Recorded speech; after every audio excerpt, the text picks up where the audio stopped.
ministrar sobre tua igreja antes da palavra. Igreja do Senhor, recebam alívio para vossas almas. Recebam agora alegria em vossos corações. Recebam paz dentro dos vossos lares. Provisão dentro dos vossos lares. Saúde de Deus na vida da família. Oh Espírito Santo, ajude-nos, ó Deus. Nos capacita, Jesus, mesmo sendo pobres, miseráveis, que somos pecadores, mas o Senhor é misericórdia. Pai, misericórdia tens, mesmo sabendo quem somos. Pai, eu te apelo a campanha, família, debaixo da graça. Oh Espírito de Deus, possamos dizer: a minha família é propriedade do Senhor. Pai, guarde as famílias aqui representadas, provê para nós. Ai, nos liberta, Senhor, deste mundo maligno, e nos faça entender que Tu és o nosso refúgio, que Tu és a nossa fortaleza, e que nenhum dado inflamável do inferno alcançará a nossa casa, as nossas vidas, a nossa família, o nosso ministério, o nosso trabalho. Jesus, continue conosco. É no nome santo do Senhor nós profetizamos tudo isso, no nome de Jesus, no nome de Jesus, e amém e amém. Deixa eu dizer uma coisa para os irmãos. O Senhor já vai assumir o altar. Não se surpreenda se o Senhor pegar alguém da tua casa de repente, porque tem pessoas da nossa família, irmão, que vai ser preciso o Senhor trazer pelo anzol. Difícil, não é? Você sabe que é anzol? Para que possa estar dentro deste arraial, porque pelos pezinhos dessas pessoas, elas não vêm não, mas o Senhor quer que elas estejam aqui dentro. E você vai lembrar nesta noite. A igreja diz amém? Amém. Antes de passar para o irmão João, quantas pessoas estão nos visitando nesta noite? Diz a senhora, minha irmã, a senhora é de qual ministério? Um amigo meu? Está certo. Olha o teu ministério aqui, menina. Amém ou não amém? A irmã pode dizer como é que diz? Seja bem-vinda em nome de Jesus. E volte sempre. Se quiser, fique com a gente. Isso não é um convite, não. Kelly, isso é um convite, isso é uma intimação. Amém, irmã? Vocês receberam o prefeito João como felizes, irmão? Estão felizes? Amém.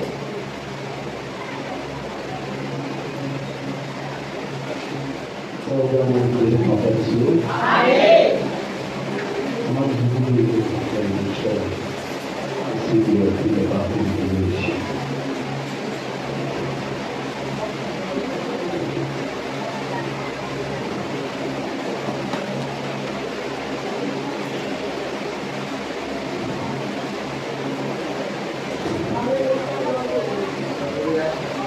Glória a Deus. Amém. Gênesis, primeiro livro da Bíblia, começo, capítulo 1, no versículo 27, porque eu convidar o texto da campanha, mas está dentro da vontade de Deus. Foi o que Deus propôs no meu coração. E diz assim, amém? E criou Deus, a minha versão pode estar um pouco diferente, mas vai ser a mesma coisa. E criou Deus o homem à sua imagem, a imagem de Deus o criou. Homem e mulher os criou. Amém? Amém. Glória a Deus. Felicidade.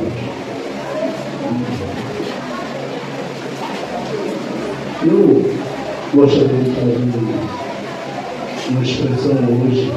Essa semana eu acredito que essa oração do pastor ela não voltou vazia, pois eu senti muita pressão essa semana da parte da nossa alma de me tirar da presença de Deus.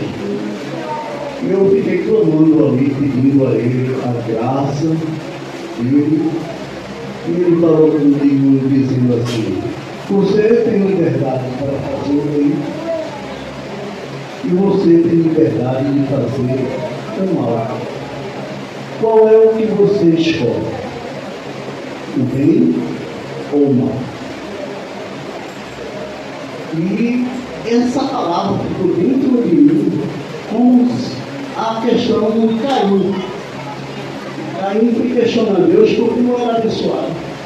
Aí Deus disse a ele: se você fizer o bem, você não terá o bem. E se você fizer o mal, você vai obter o mal em sua vida, o pecado já está fora. Então, toda vez que eu pensar em sair da presença de Deus, Deus vem para mim e pergunta: qual é a sua escolha? Eu te dou a liberdade, todos aqui têm a liberdade de fazer o bem, e se quiser fazer o mal, pode. Tem até gente fazendo música assim.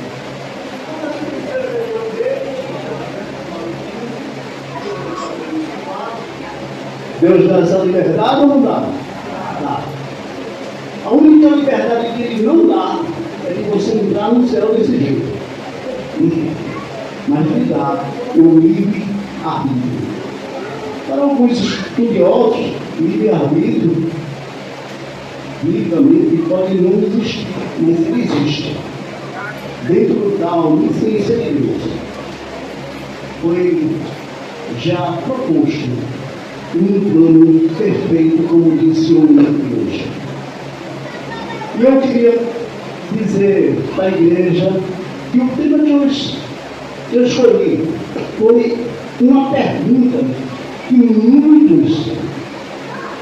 Essa pergunta ela não vem só de indivíduos, ela vem de teólogos, estudiosos, que se perguntam e perguntam, porque isso aconteceu. Embora muitos tenham uma visão um pouco diferente. Sabe o que ele pergunta? Se Deus sabia que Adão e Eva pecariam, por que Ele os criou? Não pergunta, né? Certo. Deus sabia que Adão e Eva pecariam. Por que Ele criou? Uma pergunta que fica para os teólogos, e não só para eu mesmo já fiz muita pergunta. Se Deus sabia que Satanás era ruim, então por que tirou aquela peste?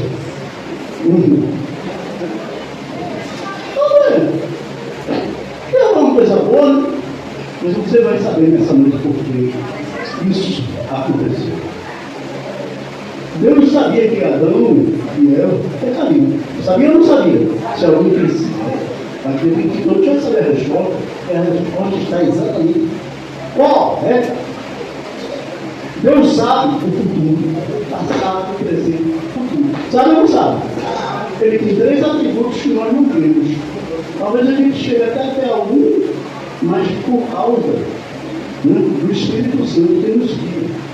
Onisciência, onipresença e onipotência. A palavra onil aqui significa tudo, ou um todo. Então Deus sabe de tudo. Ele é onisciente, ele está ciente de tudo. Onipotente, ele pode todas as coisas. Onipresente, ele está presente em qualquer lugar do mundo. Quando Deus criou Adão e Eva, ele já sabia. Era um plano perfeito. Um plano tão perfeito, mas tão perfeito que não chegava ao conhecimento do homem do porquê Deus permitiu o livre-arbítrio. O livre-arbítrio é uma coisa fora de sério, eu posso dizer assim. Mas que Deus tem a sabedoria, a onisciência. No Salmo 139, diz: que longe tu me conheces, tu sabes o meu deitar, o meu levantar. Se eu me esconder ali, eu estou na rede, tu sabe, eu estou ali escondido. feito no caso do profeta, de múltiplos sonhos que conhece. Deus sabe coisas. Mas Deus deu a liberdade de expressão de pensamento, ou seja, o livre-arbítrio. Porque livre-arbítrio nada mais é do que a liberdade de pensamento. Você tem a liberdade de expressão. Você pode dizer o que sente. Você pode fazer o que você quiser. Porém, diante de Deus, tem um pequeno detalhe. Quando o homem se encontra com Deus, ele já não tem mais uma vida deliberadamente jogada assim como qualquer coisa.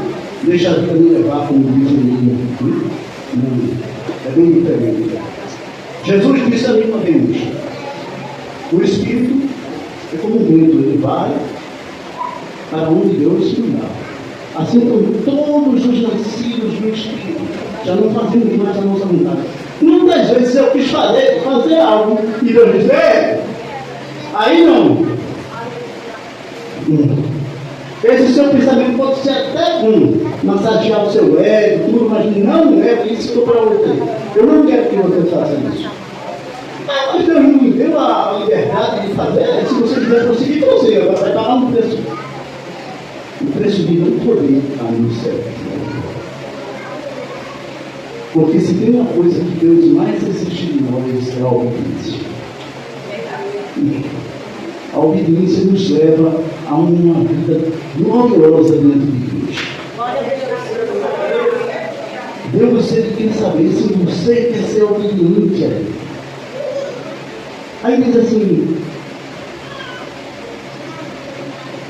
a liberdade é a expressão livre, arbítrio, são atributos que Deus nos concedeu. Temos a liberdade de fazer o bem e o mal.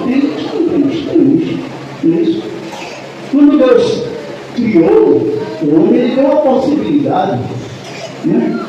Deus deu um livre-arbítrio e nos permitiu a possibilidade do pecado. Ele pergunta: essa. Deus nos deu o livre-arbítrio e também nos deu a possibilidade de pecar.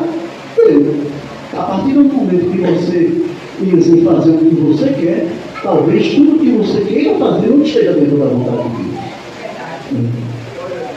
Dá a possibilidade ao pecado? Não dá. Porque Deus não criou nenhum robô, nenhuma marionete. Marionete é aquele bichinho que o pessoal manipulando para fazer o que quiser. Já pensou se Deus criasse um robô? Deus não queria ter criado a gente feito não. Você vai estar ali, você vai estar. Deus, ele criou no ser humano uma liberdade de pensar para a honra e glória e louvor do seu nome. Ele deseja a sua devoção. Ele lhe deu a liberdade. Por isso ele disse para Arão: no dia de comeres da árvore do conhecimento do bem e do mal, você vai ficar conhecendo o bem e o mal. E aí você escolhe o que você quiser fazer. No dia que ele escolheu fazer o mal, não porque ele coabitou com ela, porque isso era natural, não tem nada a ver no relacionamento. Não foi por causa disso, foi por causa da desobediência. Não tem nada a ver, o pessoal mistura as coisas, né? Acho que ele quiser com aquela mulher, aí perdeu. Jesus disse: crescer e multiplicar. Como é que ele ia fazer isso? Mas porque ele não deu ouvido à ordem, já começou pronto, mas é um plano perfeito, como foi dito aqui. Então Deus, ele nos dá a possibilidade de fazer o que é certo, mas também nos deixa na liberdade de pensar e fazer, né? O que é errado, mas nem a consequência, né? Então Deus não interfere na liberdade que ele outorga, que ele outorgou a você. Porque se Deus, ele interferisse nessa liberdade que ele outorgou a você, sabe o que ia acontecer? Você não ia servir a ele por livre e espontânea vontade. Você ia servir a ele por imposição. Já pensou você ter que ir para a igreja só porque você eu sou crente da igreja. Eu tenho que ir, né? É o jeito. Não, cada vez é o jeito. Isso é adoração. Isso é devoção? Isso é entrega? Não. Deus criou você com liberdade de pensamento. E deu essa liberdade para que você entregasse a sua vida a Ele, mas disputando minha vontade. Para que habitasse em você pelo Espírito Santo, coisa que o menino da nossa alma não tem mais a capacidade de chegar diante do trono e dizer nada contra você. A partir do momento que você faz a vontade de Deus, Deus habita em você pelo Espírito Santo da promessa. Então não faça nada para Deus por imposição. Que eu tenho que ir, que eu tenho que fazer, que isso. Não. Deus ele quer a sua alma, a sua vontade.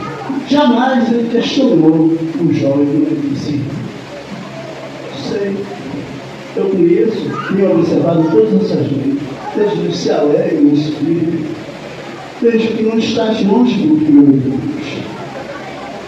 Então, não faça o seguinte: venda tudo que você tem e ensina. Jesus disse: ele não aguentou e achou que aquilo ali era uma imposição. Não é.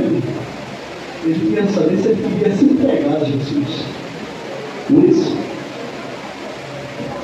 Pedro, para onde eu vou, Senhor? Se só tu tens a palavra da vida eterna.